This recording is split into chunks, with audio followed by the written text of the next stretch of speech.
So there are a number of leases on the railway line, on the platform that is being utilized for restaurants and some arts and craft work. Then on the left hand to the beach, and you can see the restaurant that's on the beach as well. That's also Transnet property. And then we've got 2 recreational slipways for recreational fishing as well as other water sports activity. So we've got a lot of water sports happening in this area, especially now when we're going into the summer seasons. So is this where you want to move the yacht? Okay, you can stop. Yeah, so the yachts that are currently inside, we do want to move it to the recreational area just outside of the port, but that would be aligned with the commercial development that we have in plans, and then also with the expansion of the quay, because with the expansion of the quay and the extension of the breakwater, it will provide further sheltered water for yachts to be out in the bay. We can just go to quay 4. Can we get some shots here? Can we get some shots? Okay. You want to go outside? Yes. Exit the port. I'll show you. I'll just explain the land on the outside, and then we'll come back into the port at gate number 1. Okay. So you can go out gate 2, please. Oh no. Nice place. Sorry. The one was low. That's there. Look. Yeah. Everyone. Yeah. Hold on. That's. Oh. Okay. Nobody get in the gear. You know. I'm in charge now. Okay. So we can just outside the gate.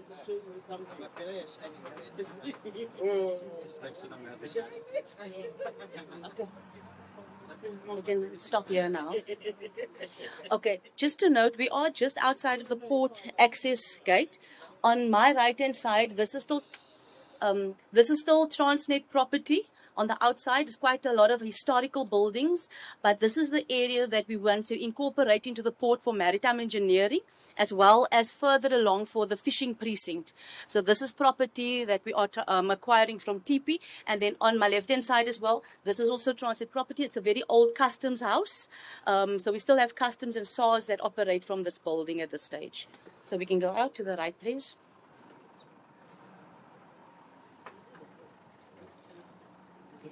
This we refer to as the goods shed because it's where the trains used to offload the cargo. I think when the port started, they started with wheat products and some agricultural products then as well.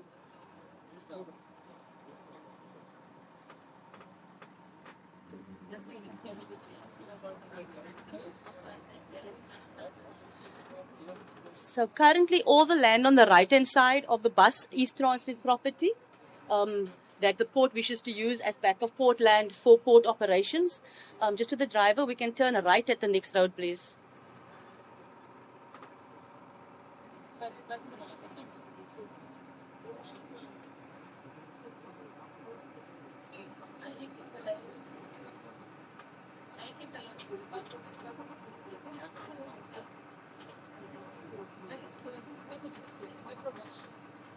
On the right, on the right-hand side of the bus is still all Transnet property. And yeah. So have you started engaging with the tenant?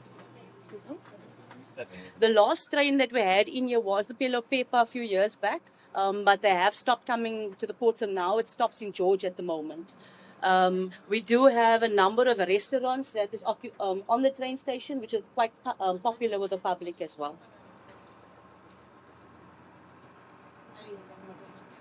The houses on this side belongs to Transnet property as well. Our port employees used to occupy these houses, and it is still being leased out by Transnet property.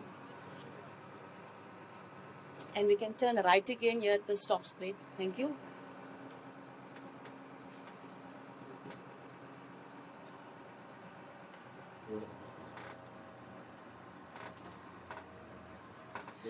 I think, as you can see, the port is quite hemmed in by the town. So the only property that we can utilize is the current property that's available to us. This is still the railway line that moves all the way around.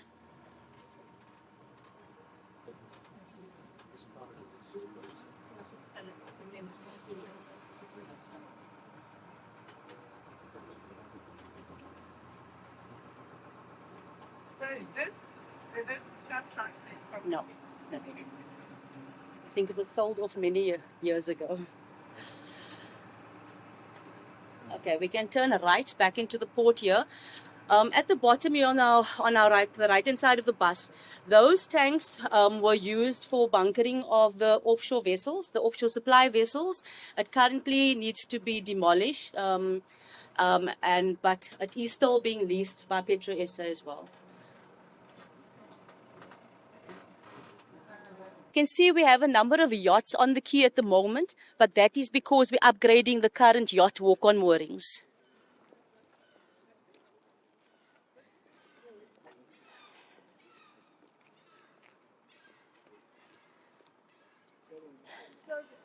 That was what? That is what they refer to mud plant, yes. Oh, so So- they were processing whatever they were drilling up. Yes. So the meg is the cement and then the mud as well. Okay, so just explain to me that this is what you want to extend for the cruise. This whole area out to the north. Alex? So it would be behind the buildings. So you're going to build, you're going to extend that way. Yes, so widen the quay. We've already determined that there is sufficient length. We would have a type of dolphin end mooring to accommodate the vessels up to 300 meters. But we would need a slightly wider quay so that you can still incorporate your multipurpose and then the cruise liner on the one side. And then the breakwater extension is needed as well. The breakwater is the first you want to do. Yeah, we would have to We'd have to do that together. to protect. Yeah, and it includes the deepening of the port. As indicated, our maximum draft is 6.5 meters. We want to deepen inside the port because even with the offshore activities we've experienced during Total's exploration, that some of the vessels that they wanted to bring to the port was to look at the concepts, what we can do aligned to the current quay infrastructure and the integrity of the quay. Yeah. Okay, so yes, we won't. So your timing for the cruise, tell me, what's your estimated timing? Our end date that we are looking at is 2031. I think in July, approximately July 2031, taking into consideration the various feasibility stages that we need to cover as well as execution.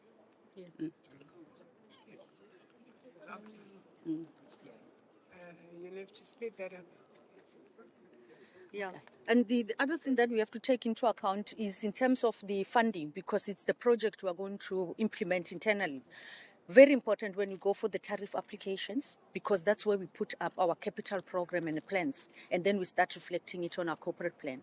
The moment the tariff applications are granted, we know that there is an amount left for or catered for capital investment. So these pre-feasibility studies are assisting us to plan ahead.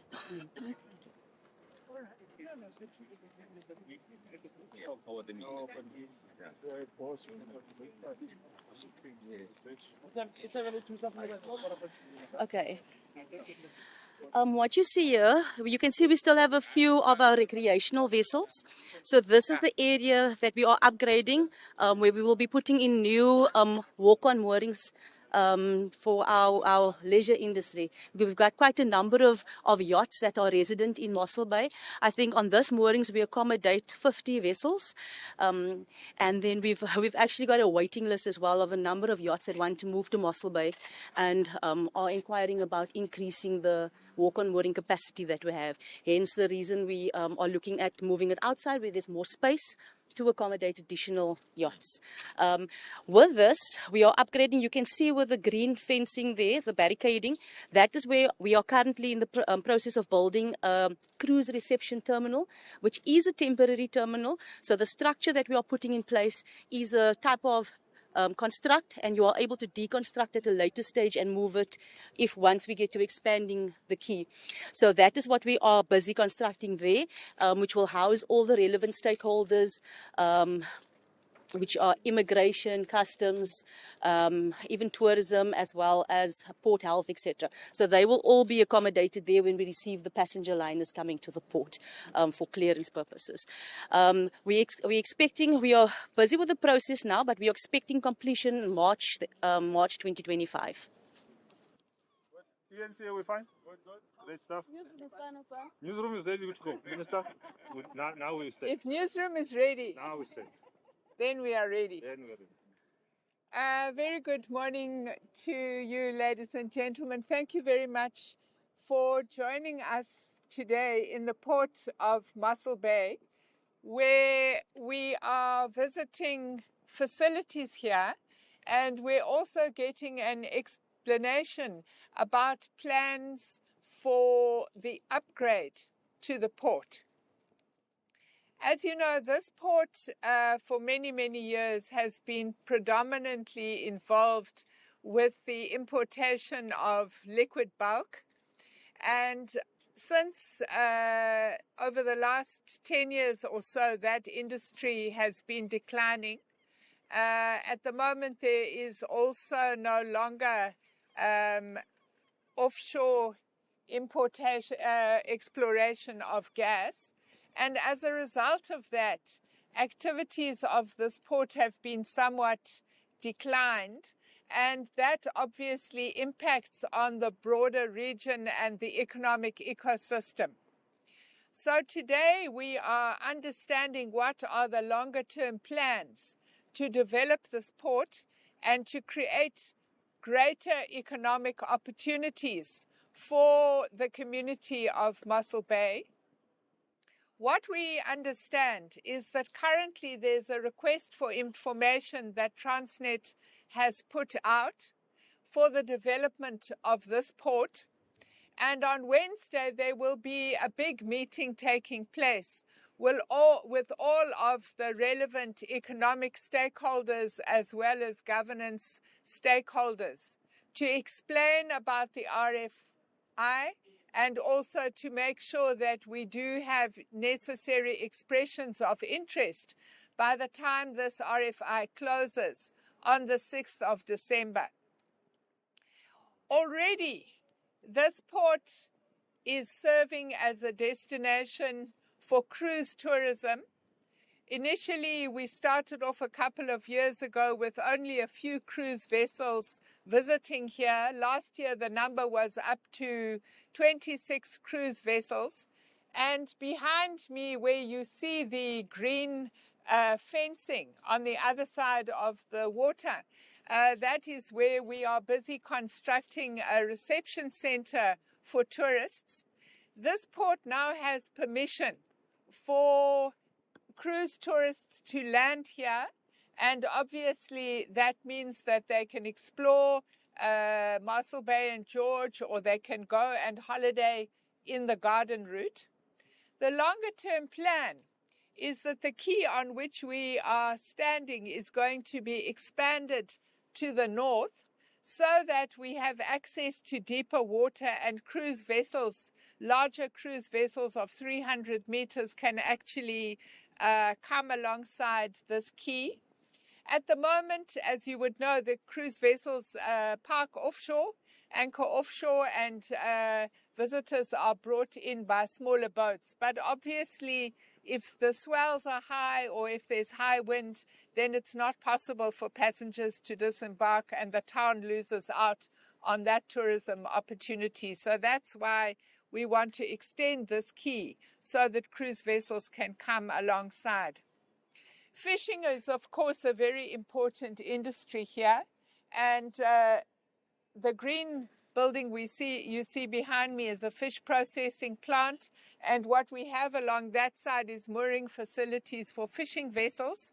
The intention is to expand the back of port activities to support the fishing industry, and the tour we went on with the bus earlier showed the Transnet land, which TNPA is busy acquiring so that we can engage in those back of port activities.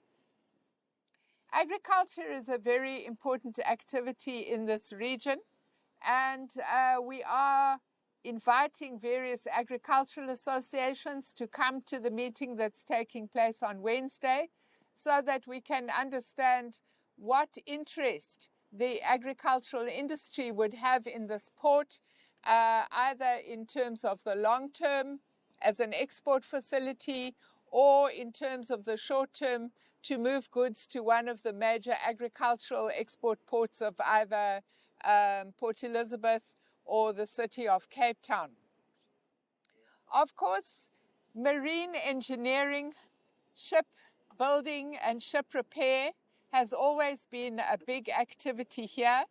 And behind me, you can't really see because it's round the corner on the other side of the fish processing plant. There's a slipway there.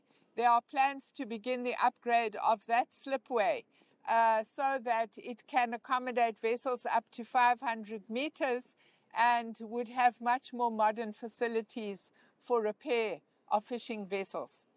So the long-term thinking about this port is to look at agriculture, tourism, marine engineering, fishing, and obviously it would still be a terminal where we would be bringing in liquid bulk as is required.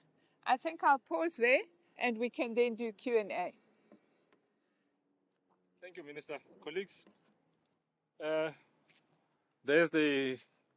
are the remarks from the Minister. We will now open for Q&As.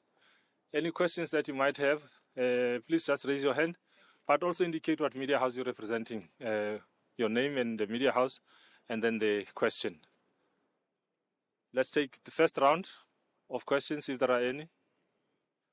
Was it that 100% clear? No question, no comment. Well understood. Okay, so let's see how many. Let's check on the stations that would want to do one-on-ones with the minister. Okay. And then Two corrections. Yes, ma'am. Okay, two corrections. The date of the closing of the RFI now is the 29th of November, not the 6th of December. And the vessels that can be repaired here will be 500 tons, not 500 meters. Thank you. Thanks, Minister. There was one hand that was raised. You ready for the one-on-one? SABC? Yeah. You're good for a one-on-one. You want to have a one-on-one? We've covered it. Newsroom, one-on-one. ENCA? Yes, please. One-on-one.